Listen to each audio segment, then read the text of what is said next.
So we're going to check out breaking points here. Krystal Ball talking about Bernie's viral warning on oligarch takeover. So we've seen the studies. The oligarchs have already taken over. Whether we want it or not, we get 33% of what we ask for or what we really want.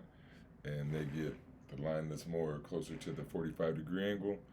So the U.S. started as an oligarchy. It was for rich white men, and then they opened it up a little bit. But like Elon Musk, Donald Trump, this is an oligarchy. The Clintons, all our politicians are pretty much oligarch. That's what it is here. So let's see what Bernie's going to warn us about that's already happening. In the wake of their stunning defeat, Democrats and legacy media have been unusually receptive to hearing a little bit from Bernie Sanders and his assessment of what went wrong. Of course, this openness comes roughly a decade too late, but it is much deserved. He's been correct on many things, from our disastrous wars to Wall Street's impunity to the Democratic Party's disastrous abandonment of working-class people. And now, in a viral clip, Bernie Sanders is sounding the alarm on American oligarchy. Take a listen. We are moving rapidly into an oligarchic form of society. Never before in American history have so few billionaires, so few people had so much wealth and so much power. Never before. That's not even true. They weren't called billionaires at the time, but it started with very, very few people having all the power. And over this whole time, few people have had the power. That's the whole problem. Or has there been so much That's what the civil rights movement was about. That's what all these movements are about, is that the power in America is very shifted to a few people.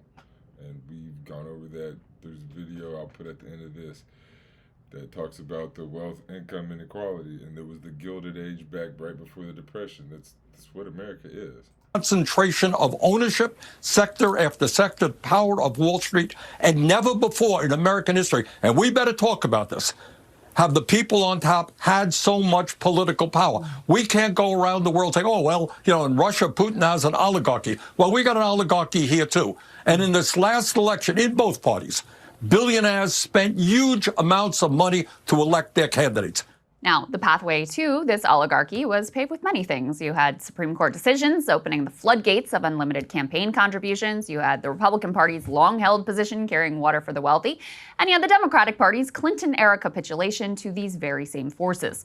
All of these developments led to the money over everything nature of the most recent presidential election, in which Kamala Harris raised record-breaking amounts of cash in a record-breaking amount of time, and where Trump openly promised billionaires he would do their bidding if he was elected. Now, his campaign received extraordinary bribes, $100 million from Miriam Adelson, over $250 million from Elon Musk.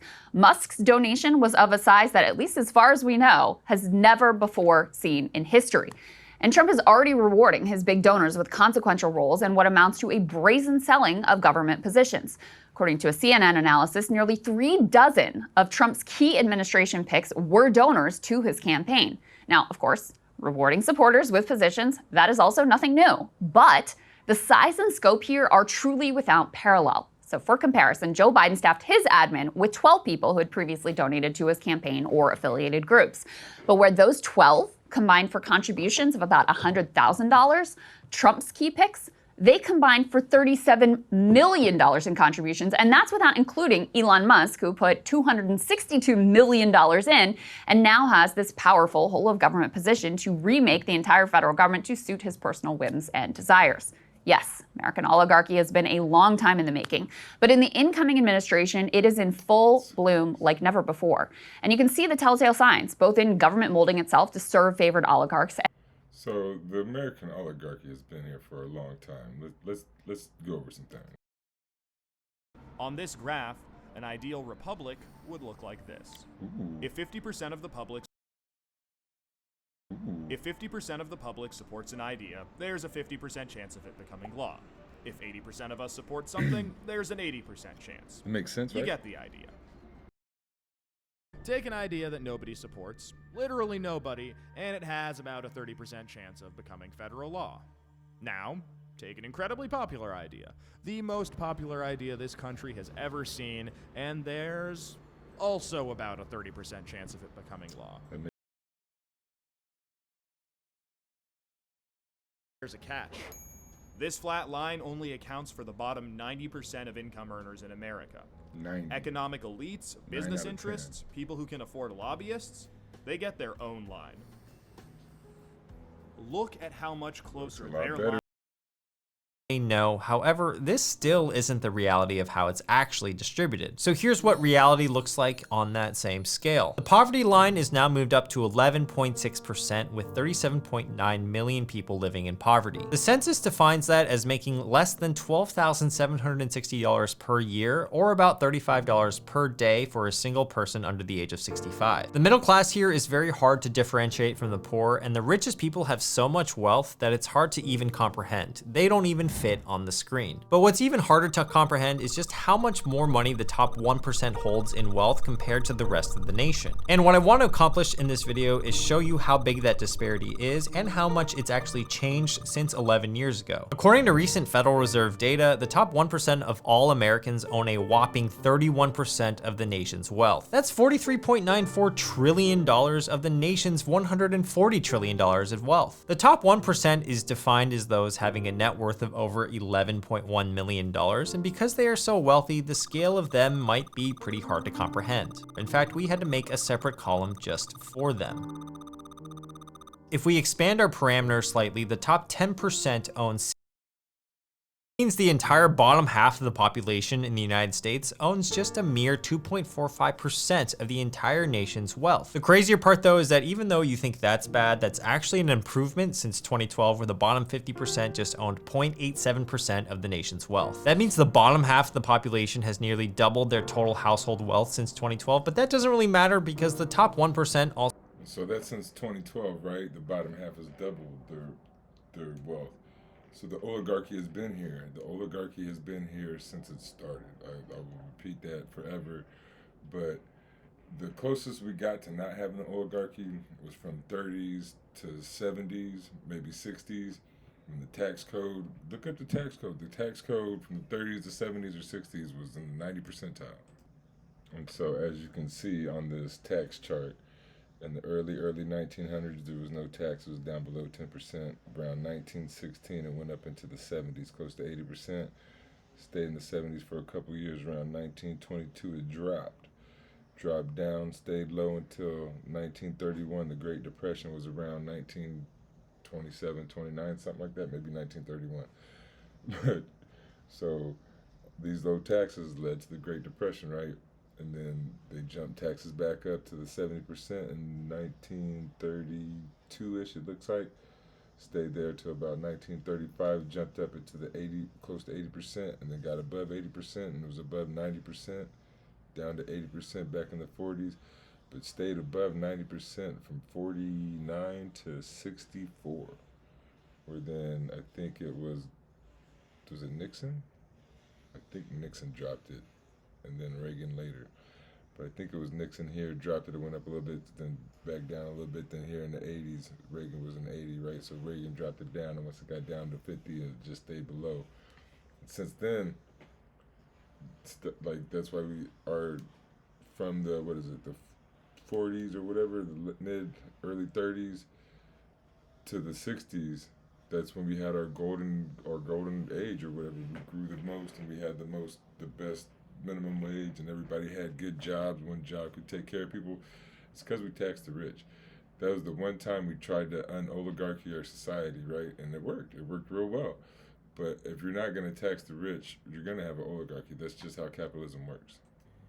And then we're going to come back to Krystal Ball, talking about the oligarchs. You can see the telltale signs, both in government molding itself to serve favored oligarchs and in the behavior of wealthy elites who are vying for status as favored oligarchs. Toward that end, we've already been witness to some shameful billionaire groveling. According to NPR, major Silicon Valley executives like Bezos, Mark Zuckerberg, and Sam Altman, who had previously been Trump adversaries, are dishing out millions to the Trump inauguration in order to curry favor with the incoming president. Salesforce CEO Mark Benioff says he is, quote, turning the page on his Trump relationship, and I'm sure. So this goes to the chart we just looked at.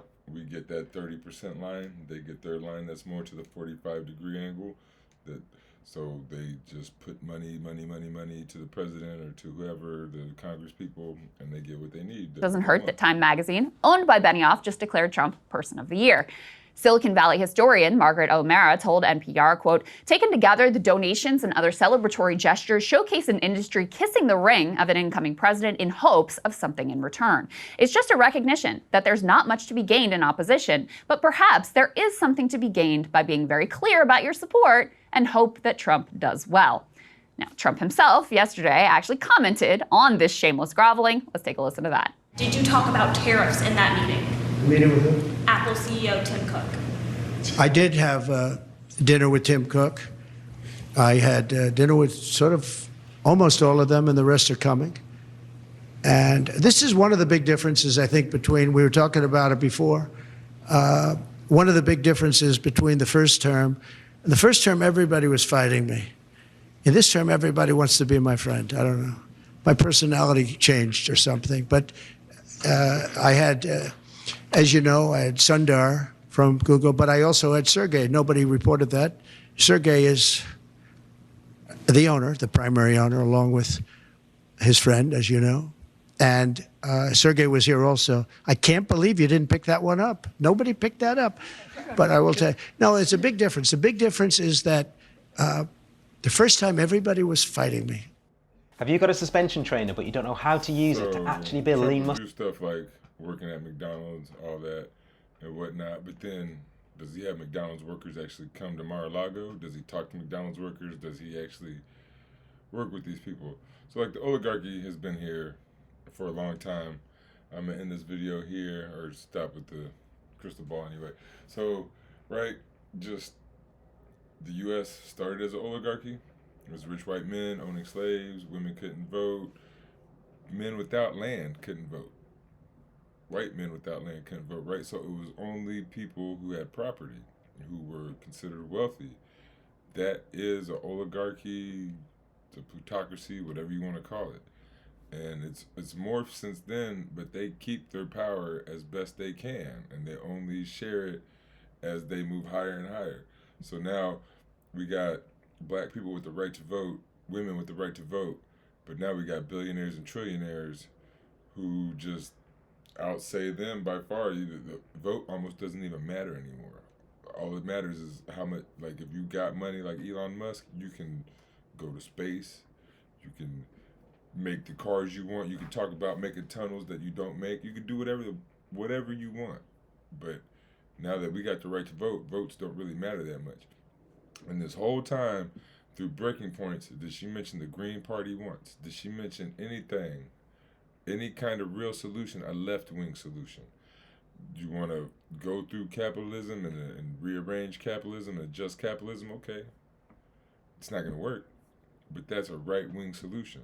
If you want to change the system, if you want to be revolutionary, if you want to call yourself on the left, you need to get out of this capitalist mindset, bunk the Democrats, Green Party, DSA, PSL, or let's start something else, whatever. But we need to do it now. And we need these channels that got followings to get real and say this stuff.